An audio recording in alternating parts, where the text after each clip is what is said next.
প্রিয় শিক্ষার্থীরা, কেমন আছো? আশা করি ভালো আছো।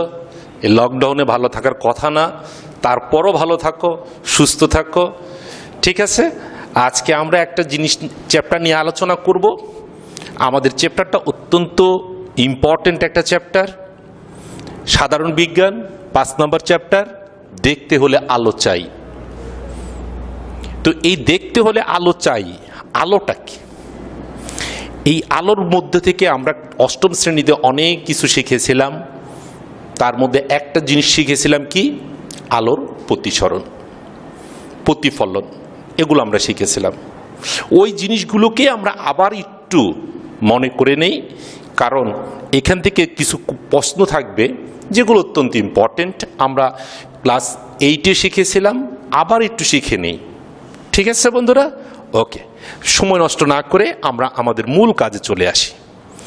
এই যে একটা চিত্র আমি তুলে রাখলাম, দেখো, এই চিত্রটা আমরা ক্লাস 8-এ শিখেছিলাম। তারপরও আমি আবার একটু মনে করে দিচ্ছি। জিনিসটা হচ্ছে আলোর প্রতিসরণটা কি এবং প্রতিফলনটা কি, সেটা নিয়ে আমরা একটু আলোচনা করি। আলোর প্রতিসরণ, এখানে যেটা বলা হচ্ছে যে দেখো, চিত্রটা থেকে দেখে নেই আমরা কোনটা কি জিনিস। এখানে একটা চিত্র দেওয়া আছে, AO NON prime, PQ OC OB, এটা একটা মাধ্যম, এটা একটা মাধ্যম, দুটো মাধ্যম। একটা হচ্ছে হালকা মাধ্যম আর একটা হচ্ছে ঘন মাধ্যম। ঠিক আছে, এবার আমরা যে জিনিসটা নিয়ে আলোচনা করব সেটা হচ্ছে, দেখো, AOটাকে কি বলা হবে? আপতিত রশ্মি। PQ একে কি বলা হবে? বিভেদ তল। NN প্রাইম এটা হচ্ছে কি? অবিলম্ব। OC এটা কি? প্রতিসরিত রশ্মি। এবার আমরা মূল ফাংশনে চলে যাই। তাহলে জিনিসটা হচ্ছে কি, আলোক রশ্মি যখন কোনো হালকা মাধ্যম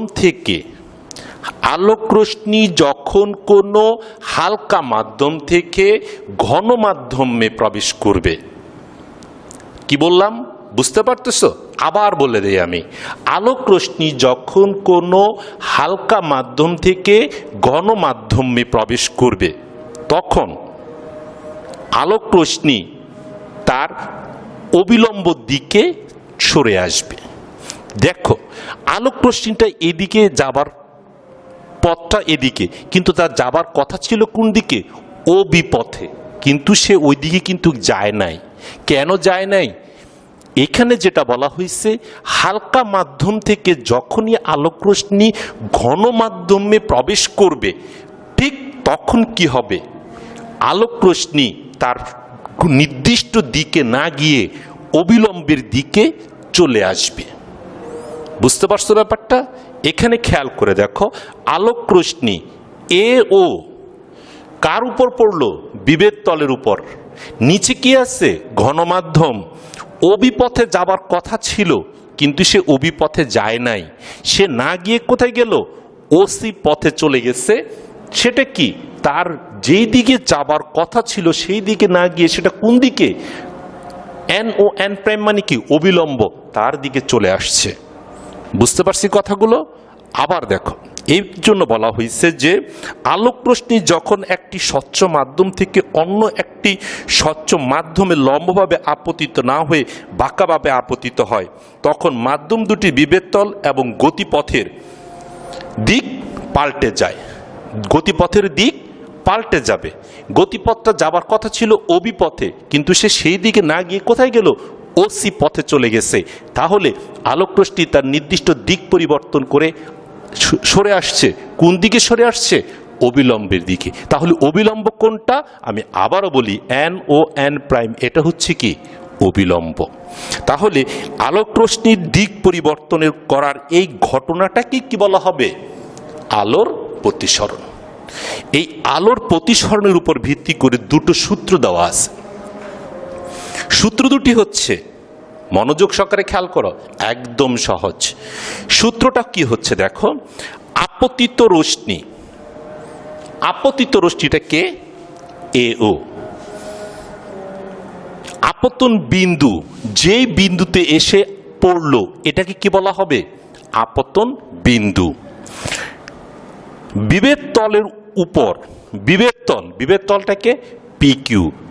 আপতিত রশ্মি, আপতন বিন্দু, বিভেদ তল, আঁকা অবিলম্ব এবং প্রতিসরিত রশ্মি, প্রতিসরিত রশ্মি, প্রতিসরিত রশ্মি কোনটা? OC, সব একই সমতলে অবস্থান করবে। তাহলে দেখো আবার সূত্রটা হচ্ছে কি, আপতিত রশ্মি আপতন বিন্দুতে বিভেদ তলের উপর আঁকা অবিলম্ব এবং প্রতিসরিত রশ্মি একই সমতলে থাকে। তাহলে আবার বলি, কি কি বলছে এখানে, কার কার কথা বলছে? আপতিত রশ্মি, আপতন বিন্দু, বিভেদ তল, প্রতিসরিত রশ্মি সব একটা সমতলের মধ্যেই পড়ে আছে। ঠিক আছে, বুঝতে পারছো বন্ধুরা? তাহলে দেখো এবার আমরা পরবর্তী 2 নম্বর সূত্রটা কি ছিল? এক জোড়া নির্দিষ্ট মাধ্যম ও নির্দিষ্ট রঙের আলোর জন্য আপতন কোণের সাইন। আপতন কোণ কোনটা? আপতন কোণ কোনটা? AON, এটা কি হচ্ছে? আপতন কোণ।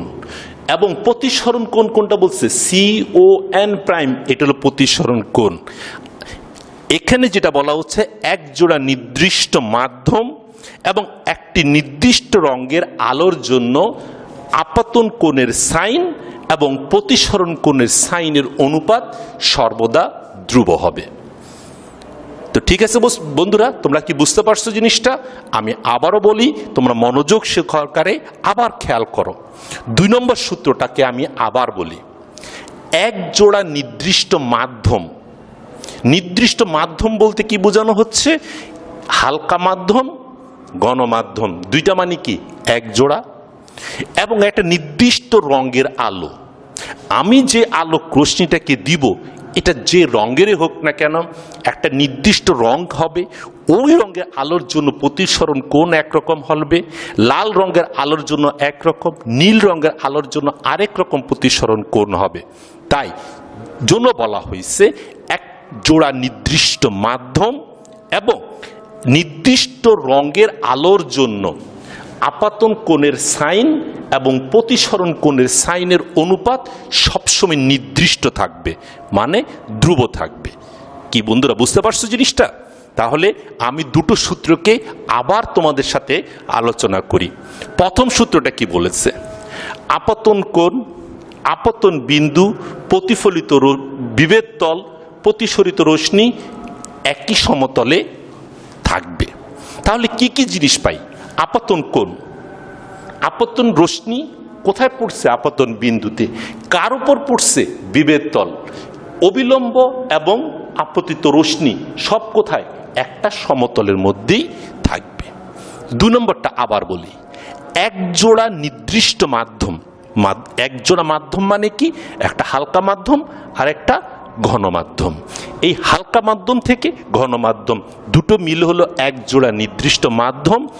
আলোক রশ্মিটা আমি যে রঙেরই দেই না কেন, নির্দিষ্ট রঙের আলো আপতন কোণের সাইন এবং প্রতিসরণ কোণের সাইনের অনুপাত সর্বদা নির্দিষ্ট থাকবে বা ধ্রুব থাকবে। কি বন্ধুরা, জিনিসটা কি বুঝতে পারছো? অনেক সহজ। তোমরা একটু বাসায় বইটা খুলে দেখে নিও, দেখবা যে অনেক সহজ লাগবে। ঠিক আছে, এবার আমরা আরেকটা টপিকস নিয়ে আলোচনা করি যা অত্যন্ত গুরুত্বপূর্ণ, লেন্স। অনেক কোশ্চেন থাকে এই লেন্স সম্পর্কে। তোমাদেরকে আমি খুব সুন্দরভাবে একটা লেন্সের স্টাইল শিখিয়ে দিব, যেটা দেখলেই তুমি বুঝতে পারবা যে এটা কি লেন্স। লেন্স আমরা জানি 2 রকম লেন্স থাকে, একটা হলো উত্তল লেন্স আর একটা হচ্ছে অবতল লেন্স। এখন আমরা জানি তাহলে লেন্সটা কি। লেন্সটা হচ্ছে 2টি গোলীয় পৃষ্ঠ দিয়ে সীমাবদ্ধ কোনো স্বচ্ছ প্রতিসরণ মাধ্যম কি বলা হবে? লেন্স। লেন্স, অধিকাংশ লেন্স কাঁচের তৈরি হয়। এখন বাজারে প্লাস্টিক লেন্সও আসছে, বাজারে পাওয়া যায় প্লাস্টিক লেন্স, তবে কাঁচে থেকে এখন প্লাস্টিক লেন্সের প্রচলনটা একটু বেশি। যাই হোক, লেন্স সাধারণত 2 প্রকার, একটা হলো উত্তল লেন্স বা অভিসারী লেন্স, আরেকটা হলো অবতল লেন্স বা অপসারী লেন্স। তাহলে এবার আমরা চিত্র দেখি। এটা একটা উত্তল লেন্স, এইটা একটা অবতল লেন্স। লেন্সের প্রকৃতিটাকে দেখলে দেখো, যেই লেন্সের মধ্যভাগ মোটা, দুই প্রান্তভাগ সরু, ওই লেন্সটাকে কি বলা হবে? উত্তল লেন্স। তাহলে আমরা যেটা বলবো, উত্তল লেন্সটা কি? যেই লেন্সের মধ্যভাগ মোটা, দুই প্রান্তভাগ সরু, তাকে কি বলা হবে? উত্তল লেন্স। আর যে লেন্সের মধ্যভাগ পুরু পাতলা, দুই প্রান্তভাগ মোটা, তাকে কি বলা হবে? অবতল লেন্স। তাহলে এবার আমরা এই লেন্সের প্রকৃতিটা সম্পর্কে একটু জেনে নেই। এই লেন্সের আলোক রশ্মিগুলো কোথা থেকে কোথায় যাবে, কোন দিক থেকে কোন দিকে যাবে, এই জিনিসগুলো নিয়েই কিন্তু আমরা পূর্ণাঙ্গ আলোচনা করব। যাই হোক, এখন আরেকটা সহজ টেকনিক দেখাই দিচ্ছি, যেটা দেখলে আমরা সহজে বলতে পারবো যে কোনটা কোন লেন্স। আসো এবার একটা মজা করি। দেখো, আমি মাইক্রোফোনটাকে একটু ঠিক মতন রাখি। এই যে দেখো, এটা কি? উত্তল লেন্স। আর এইটা কি হবে? অবতল লেন্স। উত্তল লেন্স দেখো, এটার প্যাট মোটা, প্যাট মোটা, দুই প্রান্তভাগ সরু, তাহলে এটা কি? উত্তল লেন্স। আবার এবার খেয়াল করে দেখো, এইবার এইভাবে দেখো, মাঝখান চিকন, দুই প্রান্তভাগ মোটা, তাহলে এটা কি? অবতল লেন্স। কি বুঝতে পারছো সবাই? বুঝতে চেষ্টা করে দেখো। তাহলে উত্তল লেন্সটা কি জানি আমরা? এইভাবে উত্তল লেন্স। আর এইভাবে মানে কি? প্যাট মোটা, দুই প্রান্তভাগ সরু, তাকে কি বলা হবে? উত্তল লেন্স। আর অবতল লেন্সটা কি হবে? এবার দেখো, হাতটাকে এমন করে ছেড়ে দাও, দেখো এইটা কি হবে? এটা কিভাবে হচ্ছে? মাঝখানটা চিকন, দুই প্রান্তভাগ মোটা, তাহলে কি হলো? এটা অবতল লেন্স। ঠিক আছে? এবার দেখো, এই উত্তল লেন্সের মধ্যে আলোক রশ্মিগুলো কিভাবে যাবে, এখান থেকে আমরা টুকটাক অনেক কিছুর অ্যান্সার জেনে নিতে পারবো। দেখো, উত্তল লেন্সের ক্ষেত্রে আলোক রশ্মিগুলো যাচ্ছে, এই আলোক রশ্মিগুলো মাঝখানে যে আছে বক্রতার কেন্দ্র, এইখান থেকে আলোক রশ্মিগুলো উত্তল লেন্স অনেকগুলো আলোক রশ্মিকে একটা নির্দিষ্ট বিন্দুতে সে আটকায় দিবে, একটা নির্দিষ্ট বিন্দুতে নিয়ে আসবে। এর জন্য এখানে যেটাকে বলা হয় যে উত্তল লেন্স, আলোক রশ্মি উত্তল লেন্সের, এই লেন্সের সমান্তরাল একগুচ্ছ আলোক রশ্মিকে কেন্দ্রীভূত মানে একটা কেন্দ্রের মধ্যে নিয়ে আসবে। এই কেন্দ্রটাকে কি বলা হবে? ফোকাস বিন্দু। লেন্সের কেন্দ্র থেকে ফোকাস বিন্দু পর্যন্ত এই দূরত্বটাকে কি বলা হবে? ফোকাস দূরত্ব। এটাকে কি বলা হবে? ফোকাস দূরত্ব। এরপরে দেখো, এখানে কি বলতেছে যে উত্তল লেন্স কি করতেছে? আলোক রশ্মিগুলো একটা নির্দিষ্ট বিন্দুতে কেন্দ্র করে একটা জায়গাতে এসে সেট করে দিচ্ছে, দিয়ে এটাকে আবার বিভিন্ন দিকে সে ছড়াই দিচ্ছে। এই বিন্দুটাকে কি বলা হবে? ফোকাস বিন্দু। এই ফোকাস বিন্দু থেকে শুরু করে লেন্সের এই কেন্দ্র থেকে ফোকাস বিন্দু পর্যন্ত এই দূরত্বটাকে কি বলা হয়? ফোকাস দূরত্ব। এবার অবতল লেন্সের ক্ষেত্রে কি হবে? দেখো, অবতল লেন্স কি করতেছে? অবতল লেন্স আলোক রশ্মিগুলোকে এক জায়গায় কিন্তু করতেছে না, ও বিভিন্ন দিকে ছড়াই দিচ্ছে। এই ছড়াই দেওয়ার পর কি করতেছে খেয়াল করে দেখো, আমরা যদি একটা কাল্পনিক রেখা পিছন দিকে কল্পনা করি, তারপরে যে বিন্দুতে এসে মিলিত হলো, এটাকে কি বলা হবে? ফোকাস বিন্দু। এই ফোকাস বিন্দুটা লেন্সের কেন্দ্র থেকে ফোকাস বিন্দু পর্যন্ত দূরত্বটাকে কি বলা হবে? ফোকাস দূরত্ব। তাহলে বন্ধুরা আমরা কি জানলাম? এখানে কিন্তু একটা গুরুত্বপূর্ণ জিনিস তোমরা কিন্তু মনোযোগ সহকারে খেয়াল করে দেখো। উত্তল লেন্সের ক্ষেত্রে ফোকাস বিন্দুটা কোথায় গিয়ে পড়লো? লেন্সের বাহিরে। আবার অবতল লেন্সের ক্ষেত্রে ফোকাস বিন্দুটা কোথায় এসে পড়লো? লেন্সের ভেতরে। তাহলে এই জিনিসগুলো কিন্তু অত্যন্ত গুরুত্বপূর্ণ। তোমাকে লেন্সের উত্তল লেন্সটা কি, অবতল লেন্সটা কি, আমি যদি উত্তল লেন্সটাই না চিনি তাহলে আমি একে নিয়ে কি কাজ করব? বা অবতল লেন্সটাই যদি আমি না চিনি তাহলে কিভাবে কাজ করব? তাই আমি আবারও তোমাদেরকে জিনিসগুলো ক্লিয়ার করার ব্যবস্থা করতেছি। দেখো, উত্তল লেন্সটা কি? যে লেন্সের মধ্যভাগ মোটা, দুই প্রান্তভাগ সরু, তাকে কি বলা হবে? উত্তল লেন্স। আর যে লেন্সের মধ্যভাগ চিকন, দুই প্রান্তভাগ মোটা, তাকে কি বলা হবে? অবতল লেন্স। এরপর দেখো, আলোক রশ্মিটা উত্তল লেন্সে গেলে কি করবে, আলোক রশ্মিটা অবতল লেন্সে গেলে কি করবে, এই জিনিসগুলো যদি আমরা ক্লিয়ার হতে পারি, পরবর্তীতে এই চ্যাপ্টারের আরও কিছু মূল্যবান জিনিস আছে যেগুলো চোখের ত্রুটি, চোখ কিভাবে কাজ করে, কার চোখের কি সমস্যা, আমরা তখন নিজেরাই ডাক্তার হয়ে যেতে পারবো। আমার চোখের কি সমস্যা হচ্ছে, আমি কি দূরের জিনিস দেখি না নাকি কাছের জিনিস দেখি না, সেটাকে আমরা মূল্যায়ন করতে পারবো। তখন আমার এই চোখের সমস্যাটাকে দূর করার জন্য কোন লেন্স লাগবে, তখন আমি নিজেই খুঁজে বের করে নিতে পারবো যে আমার চোখের কি সমস্যা, আমার চোখে কি উত্তল লেন্স লাগবে নাকি আমার চোখে অবতল লেন্স লাগবে। তাই এই জিনিসটাকে জানতে হলে আগে আমাকে জানতে হবে উত্তল লেন্সের প্রকৃতিটা কি, অবতল লেন্স প্রকৃতিটা কি, উত্তল লেন্স কিভাবে কাজ করে, অবতল লেন্স কিভাবে কাজ করে। তাহলে আবার একটু জেনে নেই, উত্তল লেন্স, আলোক রশ্মি যখন সরাসরি কোনো লেন্স উত্তল লেন্সের মধ্যে পড়বে তখন আলোক রশ্মিগুলোকে কি করবে, সে একটা নির্দিষ্ট কেন্দ্রে নিয়ে এসে ওইখান থেকে আবার ছড়ায় দিবে।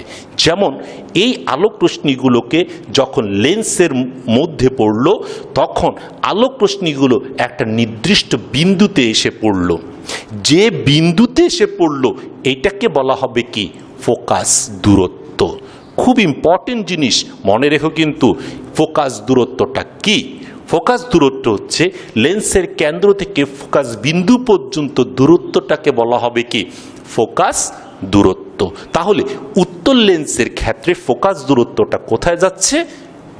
লেন্সের বাহিরে। মনোযোগ সহকারে কিন্তু খেয়াল রেখো এটা। তারপরে খেয়াল করো অবতল লেন্স। অবতল লেন্সের আলোক রশ্মিগুলো কি হচ্ছে? অবতল লেন্স যে আলোক রশ্মিগুলো যখন লেন্সের কেন্দ্রে গিয়ে পড়তেছে তখন আলোক রশ্মিগুলো কি করতেছে, এইটা কিন্তু ওকার কেন্দ্রীভূত করতেছে না, এ কিন্তু চতুর্দিকে ছড়ায় দিচ্ছে, চতুর্দিকে ছড়ায় দিতেছে। দেখো এই বিন্দুটা এদিক থেকে সেদিকে চলে গেছে, এদিক থেকে সেদিকে, এদিকে এদিকে চলে গেছে, খেয়াল করতে পারছো? দেখো এরপর এই চলে যাওয়া রেখাগুলোকে যদি আমরা কাল্পনিকভাবে পিছনের দিকে এসে আনি তাও আবার কিন্তু একটা নির্দিষ্ট বিন্দুতে পড়ে গেছে। তাহলে এই বিন্দুটাকে কি বলে? অবশ্যই ফোকাস বিন্দু। লেন্সের এই কেন্দ্র থেকে ফোকাস বিন্দু পর্যন্ত দূরত্বটাকে কি বলে? ফোকাস দূরত্ব। ঠিক আছে, বুঝতে পারছো?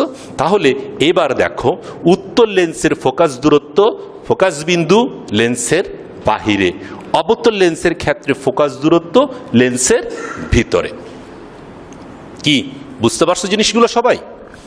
অনেক সহজ, একটু মনোযোগ দিয়ে দেখো, অত্যন্ত গুরুত্বপূর্ণ একটা জিনিস, তুমি সহজে কিন্তু সমাধান করে নিতে পারবা। অনেক নাইস একটা জিনিস, খেয়াল করো। আবার এই জিনিসগুলো মনোযোগ সহকারে যদি তুমি খেয়াল করতে পারো তাহলে কিন্তু তোমার জন্য এই দুটো পয়েন্ট অনেক সহজ হয়ে যাবে। কি ক্লিয়ার? আচ্ছা ঠিক আছে, তাহলে আমি আরেকবার তোমাদের জন্য পুরো জিনিসটাকে রিপিট করি। খেয়াল করো, এখানে আলোর প্রতিসরণ নিয়ে আমরা যে জিনিসটাকে কথা বললাম, আলোর প্রতিসরণ, মনোযোগ সহকারে দেখো। আলোক রশ্মি, আপতিত রশ্মি, আপতন বিন্দু, অবিলম্ব, বিবেত্তল, প্রতিসরিত রশ্মি সব এক বিন্দুতে এসে মিলিত হলো। তাহলে এটা হলো কি? প্রতিসরণের 1 নম্বর সূত্র। 2 নম্বর সূত্রটা কি? আবার দেখো, দুটি এক জোড়া নির্দিষ্ট মাধ্যম এক জোড়া নির্দিষ্ট মাধ্যম বলতে জানি কি বোঝানো হয়েছে, হালকা মাধ্যম এবং ঘন মাধ্যম।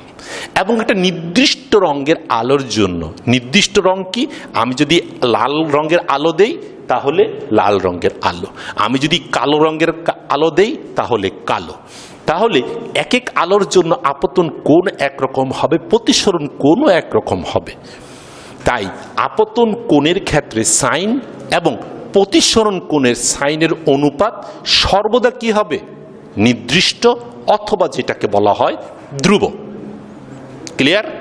ওকে, এবার দেখো আমরা পরবর্তীতে আবার বলি, এখানে ক্ষেত্রে তোমাদের নৈবিত্তিক হিসাবে আসতে পারে, এই চিত্রটা দিয়ে বলবে এখানে আপতিত রশ্মি কোনটা, অথবা আপাতন কোণ কোনটা, প্রতিসরণ কোণ কোনটা, এই জিনিসগুলো নৈবিত্তিক হিসাবে আসতে পারে। আবার এখান থেকে বলতে পারে যে এই চিত্রের মধ্যে অবিলম্বকে, বিভেদ তলকে, এই জিনিসগুলো তোমাদের আসতে পারে। এইখানে নৈবিত্তিক হিসাবে আসতে পারে যে এই লেন্সটা কি, কোন লেন্স, এইটা কোন ধরনের লেন্স। ওই যে একটু আগে যেটা দেখাই দিলাম হাতের মাধ্যমে, আমি আবারও দেখাই, তোমরা মনোযোগ সহকারে খেয়াল করে দেখো। এটা হচ্ছে উত্তল লেন্স, যেমন প্যাট মোটা, দুই প্রান্তভাগ সরু। এটা হচ্ছে কি অবতল লেন্স, মধ্যভাগ চিকন, দুই প্রান্তভাগ মোটা। তাহলে উত্তল অবতল, উত্তল অবতল, উত্তল অবতল। বুঝতে পারছো ব্যাপারটা? তাহলে এবার তোমরা মনোযোগ দিয়ে দেখো, এই উত্তল লেন্সটা আমি জানলাম যে যার প্যাট মোটা সে হলো উত্তল লেন্স, যার প্যাট চিকন সে অবতল লেন্স। তাহলে এবার দেখো উত্তল লেন্সের আলোক রশ্মিগুলো কিভাবে যাবে। উত্তল লেন্সের ক্ষেত্রে আলোক রশ্মিগুলো যাবে লেন্সের যখনই কেন্দ্রে এসে পড়বে তখন বাহিরের দিকে এই আলোক রশ্মিগুলোকে কেন্দ্র করে একটা নির্দিষ্ট বিন্দু তৈরি করবে। এই বিন্দুটাকে কি বলা হবে, ফোকাস বিন্দু। কেন্দ্র থেকে ফোকাস বিন্দু পর্যন্ত দূরত্বটাকে কি বলা হবে, ফোকাস দূরত্ব। এরপরে দেখো অবতল লেন্স। অবতল লেন্সের ক্ষেত্রে কি আলোক রশ্মিগুলো সরাসরি গিয়ে বিভিন্ন দিকে চলে যাচ্ছে। তাহলে এই বিন্দুগুলোকে আবার যদি আমরা পিছনের দিকে কেন্দ্র করে নিয়ে আসি তাহলে এইটাকে কি বলা হবে, ফোকাস বিন্দু। তাহলে কেন্দ্র থেকে ফোকাস বিন্দু পর্যন্ত দূরত্বটাকে কি বলা হবে, ফোকাস দূরত্ব। কি বুঝতে পারছো সবাই? তাহলে আজকে এ পর্যন্তই থাকুক। তোমাদের জন্য বাড়ির কাজ হিসাবে থাকবে এই জিনিসগুলোকে, এই সূত্রগুলোকে মনোযোগ সহকারে জানা। উত্তল লেন্সটা কি, অবতল লেন্সটা কি, আমি তোমাদেরকে যা বুঝিয়ে দিলাম, তোমরা জাস্ট একটু খেয়াল করলেই এই উত্তল লেন্স এবং অবতল লেন্স সম্পর্কে ভালোভাবে তোমরা ক্লিয়ার হতে পারবা। যদি তোমরা ক্লিয়ার হয়ে যাও, আমরা নেক্সট ক্লাসে এটার চোখের ক্রিয়া, চোখের যে ত্রুটিগুলো আছে, দুই রকম ত্রুটি চোখের আছে, এই ত্রুটিগুলোকে কিভাবে দূর করা সম্ভব, কোন লেন্সের কোন ব্যবহার, তা আমরা সহজেই জানতে পারবো। তো বন্ধুরা আজকে এই পর্যন্তই থাকুক। ভালো থাকো, সুস্থ থাকো, নিরাপদে থাকো। আল্লাহ হাফেজ।